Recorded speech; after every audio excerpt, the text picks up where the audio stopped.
Okay, here we go with our next set of notes. This one on the solids and the different attractions, different type of bonding that are going on in solids.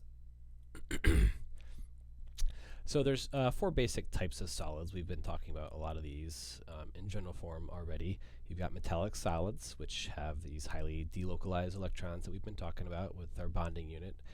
Ionic solids are things that are cations and anions that are attracted to each other and forming a solid material. Covalent network solids are basically just kind of like it sounds, a big network of lots and lots of covalent bonds creating a solid substance. And then a molecular substance are discrete molecules that are linked together by only van der Waals forces. So there's lots of little units held together to create a larger solid. When we look at the shape of solids, we can talk about them being crystalline, so they're going to have a more regular shape, highly arranged, or amorphous without shape. These guys have a distinct lack of order, as it says, so they can be lots of different things, blobs or whatever. No regular shape at all.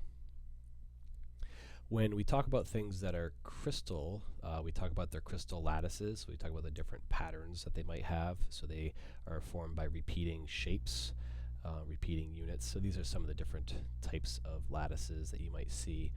They don't ask a whole lot about lattices on the AP exam, so you should be pretty good with that. But basically, it's sort of, you could think of each of the parts of the lattice as an individual tile. These are called unit cells, so this would be a unit cell here. And they fill up the whole space, so everything, as you can see, everything is joined in such a way that there's no open space in there, which helps give it that regular shape. Alloys are another common solid.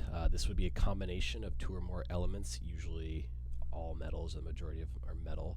And when you add that extra metal, that changes the property of the mixture to give it a different purpose. So a common one that you maybe have heard about was bronze, right? So bronze is mostly copper, so 88% copper, but also some tin. And so that tin helps make it a little bit more durable. And this was obviously important for the Bronze Age, right? We talk a lot about, or you hear a lot about steel, like stainless steel, so it's mostly iron, but we've added a little bit of copper and then some other chromium and nickel in there as well. We talk about steel, it's the introduction of some introduction of some carbon to make it harder. So lots and lots of different alloys out there. Brass, another common one, mostly copper with a little bit of zinc in there as well. A couple different types of alloys, substitutional alloys and interstitial alloys. Substitutional alloys is you mix together two metals that are similar size. So the second metal actually takes the place or replaces one of the other metals. So this is common in gold. Like this is 14 karat gold, so like pure gold is considered 28 karat gold. 14 karat gold is less pure, so there's some silver in there as well. And so that's one way of saving some money, but you can also get different properties. It's a little less malleable than pure gold might be, so it's a little bit more durable.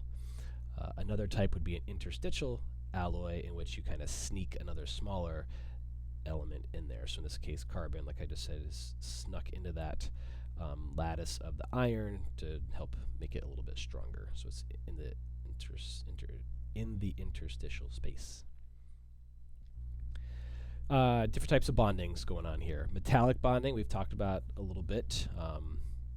Nonmetals and metalloids are generally a covalent bonding. Metals, however, they don't have the valence electrons that those guys have. So instead they form these large groups of atoms and they share the electrons among them. We've talked about them being sort of a sea of electrons, right? So the element or the cations are suspended in a sea of electrons.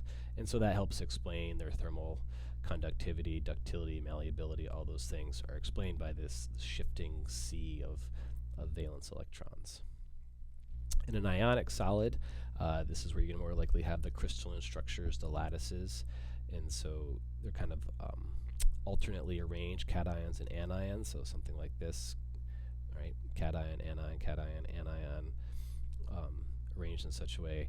So these create a pretty strong bond. So these guys have pretty high melting points, pretty high boiling points, and like again are going to form the quintessential crystals because they're arranging in those patterns because of the positive and negatives. And so, yeah, again, the different sized ions are going to be reducing that space. So they're going to arrange themselves automatically in the structure that's alternating positive and negative. Molecular solids, like we said before, are just discrete molecules that are held together by different van der Waals forces, so they're not going to be as strong of bonds, because we learned before ionic bonds are pretty much the strongest things, and these are van der Waals forces, which are even weaker than a covalent bond. So these guys are going to have a lower melting points and lower boiling points than an ionic or a metallic bond would.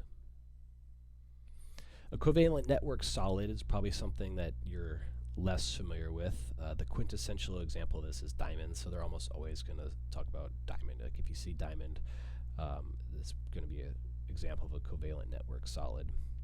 So it's just exactly like it sounds. You've got a whole bunch of these guys all covalently bonded to each other, creating this more regular pattern. Tend to be very hard and have very high melting points. Think of diamond as being one of the hardest substances on the planet. And then a molecular solid, we've talked about them already, but graphite is another common example that you might see.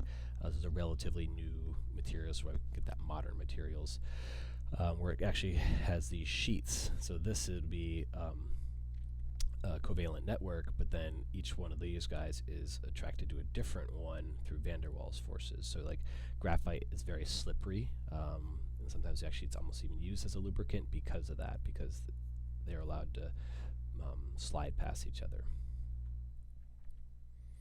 Semiconductors, another term that you've probably heard of. These guys are going to have properties of metals and nonmetals, so they're usually going to be the metalloids. We use them a lot in electronics because they can conduct electricity, but they don't overheat really quickly because they don't conduct heat as well as a metal would.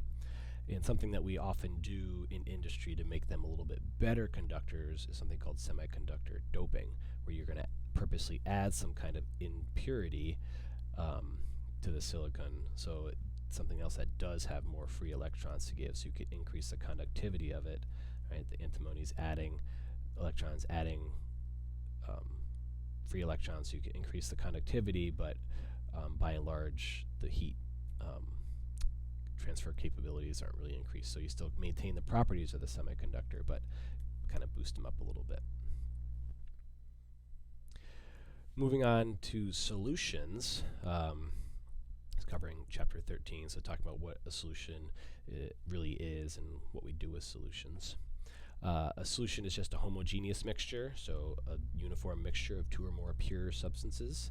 The solute is what's being dissolved. It's dispersed uniformly throughout the solvent. The solvent is what's doing the dissolving. So in this case, in this picture, water is our solvent, and it's dissolving this ionic substance here. So you can see, well, we'll talk about more about what's going on here, but you got the positive and negative ends attracted to each other. And so basically what's going on is the intermolecular forces between the solute and the solvent are strong enough that they're competing with the forces between the solute particles and the solvent particles. So you're able to pull those guys away.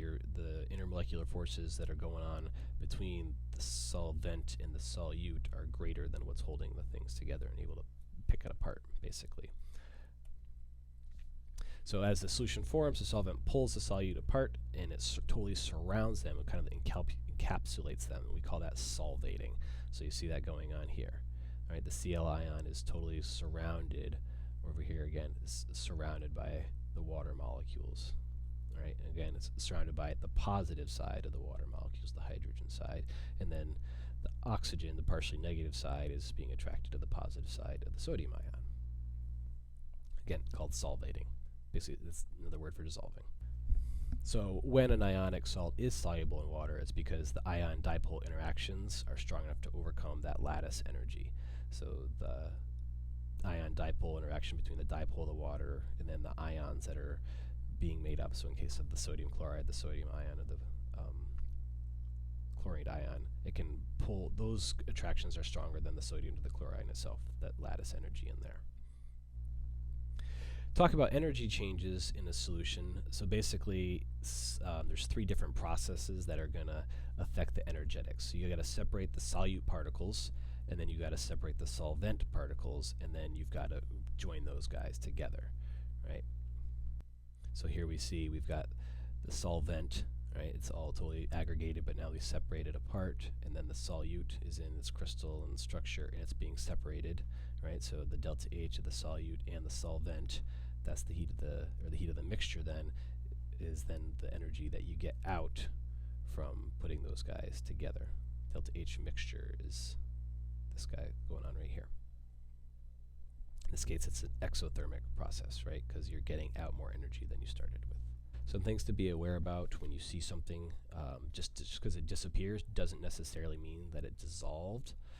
It could have actually participated in a reaction and disappeared that way. Right? In this case, the nickel is reacting with the hydrochloric acid, forming nickel chloride and hydrogen gas. Right? So then we remove all that solvent, what we have left over is nickel chloride. If it was just dissolved, then when we removed all the solvent, we would then be left over with the initial solute. So like, for example, if you dissolve salt water, right, boil off all the water, you're going to left with salt on the beaker. But in this case, we're not left with the same thing. We're not left with nickel metal. We're left with nickel chloride. So it didn't dissolve, it reacted. So you can get back the original solute in dissolution, but if you can't get back the original, then it's not a dissolving reaction. It's an actual chemical reaction. Some different types of solutions. We'll talk about saturation level of a solution. If something is saturated, that solvent is holding as much of the solute as possible at that given temperature. So in this case, the dissolved solute is in equilibrium with the solid solute particles. So sometimes they'll be pulled away, and then sometimes they'll have too much to hold, and so the ions might actually go back into that ion form. If it's not saturated yet, so there's less solute than the that can be held by the solvent, so in this case the whole thing would be broken down and is not going to be going back. If it's super saturated, you can do this by actually getting more solute in the solvent that is normally possible at that temperature. So usually if you were to heat something, dissolve in some extra, and then let it cool, a lot of times that will still stay in solution. But these guys are relatively unstable, so really just like flicking the beaker, or if you have some kind of scratch or something that can start the crystallization process, they're very, it's very easy for them to return to their crystal form, to their undissolved form. We've talked about this already in the past units, but solubility. Chemists like to use the axioms of likes dissolve likes, so polar substances tend to dissolve in polar solvents, and nonpolar substances tend to dissolve in nonpolar substances for the most part. So the more similar the intermolecular attractions, the more likely they are to be soluble in one another. So something with a hydrogen bond is definitely going to dissolve something else that has a hydrogen bond, because they have equal attractions between the two, so it's more likely to pull them apart. So for example, glucose has a lot of hydrogen bonding going on, is very soluble in water, which also has a lot of hydrogen bonding, but cyclohexane does not have hydrogen bonds. It only has dispersion forces, so it's less likely to dissolve in that one. Gases can dissolve in liquids. You know, think about fish. Fish are pretty happy about that. In general, the solubility of the gases increases with the mass, so a heavier gas is more likely to dissolve in the water, and because those larger molecules have stronger dispersion forces. The solubility of liquids and solids doesn't really change a whole lot with pressure, but the solubility of gas does change a lot with pressure. Right? As you increase the pressure, you are increasing the solubility of these different gases. And also the same thing with temperature. The solids tend to increase more when you increase the temperature. So just like we said with creating a super saturated solution, if you increase the temperature, you increase the solubility, so you can get more of those solids in there. But the opposite is true for gases. As you increase the temperature, less of that gas can stay in solution, right? Because you're increasing the kinetic energy, more likely for those to break free and break free of the liquid. So we see this where carbonated soft drinks are going to be more bubbly if they're stored in the refrigerator, because they're going to be colder and less likely to hold on to those gases, so they're more likely to be bubbles. This is also, in biology, this is an issue because warmer lakes have less oxygen dissolved in them than cool lakes. So we talk about like rivers and things like that. If you have thermal pollution, that's going to increase the temperature, which decreases the dissolved oxygen, which is obviously bad for things that live there and need that dissolved oxygen. So some of the different ways that we express concentrations of solutions. Mass percentage, obviously just the mass of whatever substance in the solution compared to the total mass of the solution as a percentage. Parts per million or parts per billion, ppm or ppb, so the mass versus the total mass times 10 to the 6 or times 10 to the 9th, parts per billion or parts per million. We see those a little bit. Mole fraction, we've dealt with a little bit, moles of a substance over total moles. And then molarity, we've dealt with a lot already. This is going to be most likely to see moles of a solute over liters of the solution. Molarity can change with temperature, right? Because it is temperature dependent. In molality, we don't see really as often, but this is moles of a solute versus kilograms of the solvent. So this one is not temperature dependent, though. And that is that.